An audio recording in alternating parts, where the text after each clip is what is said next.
The Transpolar Sea Route, Opportunity and Conflict in a Global Calamity by Adam Redstone Bannon and Hartberg Kasim.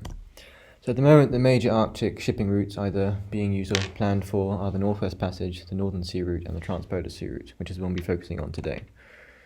So Arctic ice. The extent of Arctic ice at the moment is quite seasonal, so it peaks in March and then is at a minimum in September.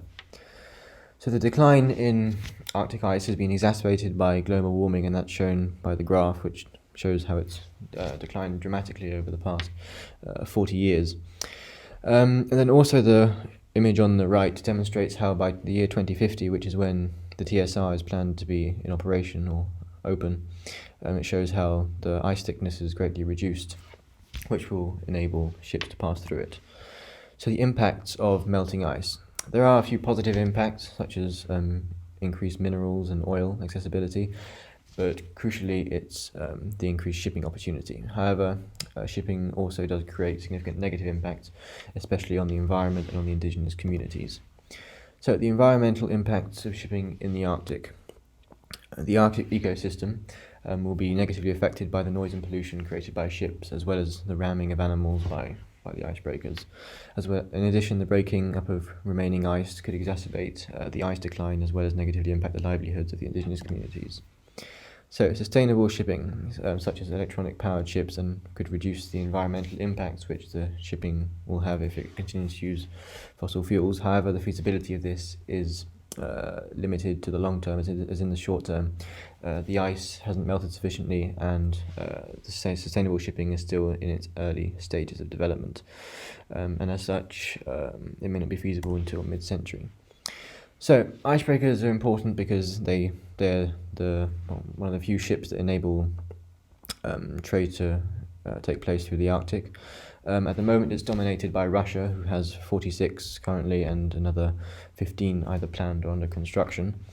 But then the United States and Canada also have a few icebreakers which they have that they'll plan to build more in the future. So the geopolitics of the Arctic. There are some major Arctic superpowers, including Russia, the United States, Canada, Denmark, and Norway, as well as a few IGOs, such as the UN and the Arctic Council, which was set up after the Cold War to provide a forum for Arctic discussion. The presence of so many Arctic superpowers does present a few concerns and choke points, including the Bering Strait, as well as the GI-UK gap, which is the Greenland-Iceland-UK gap. There's a passage to the Atlantic Ocean which blocks all the Russian routes. So maritime jurisdiction is important, as it's currently based on the UNCLOS, which is United Nations Convention Law of the Sea. But territorial claims there have been significant territorial claims by Denmark, Norway, Russia, and Canada, which have initiated projects to expand the continental shelf claims. So the emergence of China.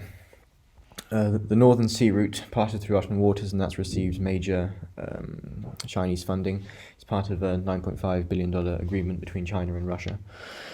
And then the leveling interconnectivity is compared to the Polar Silk Road, as it will greatly link the east with the west.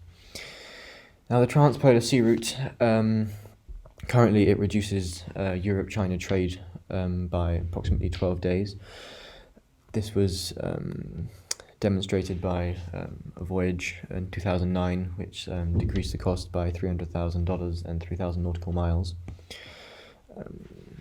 although that was using the NSR, which could be even further reduced by the TSR. It also presents major threats to existing trade routes, such as the Suez Canal. So one of the major advantages of the TSR is its deeper bathymetry, which provides for increased draft and thereby improves the level of cargo which can be carried by ships. So, what's the future like? What will we see here in the future? One of the key concerns is the increasing militarization, especially with Russia opening up old Soviet-era bases, as well as the United States having 22,000 troops in Alaska. Then there's also, we can see significant technological developments in the fields of GPS and then icebreakers. And another key thing is we could see a lot more Chinese involvement with investment, like we've already seen with the NSR.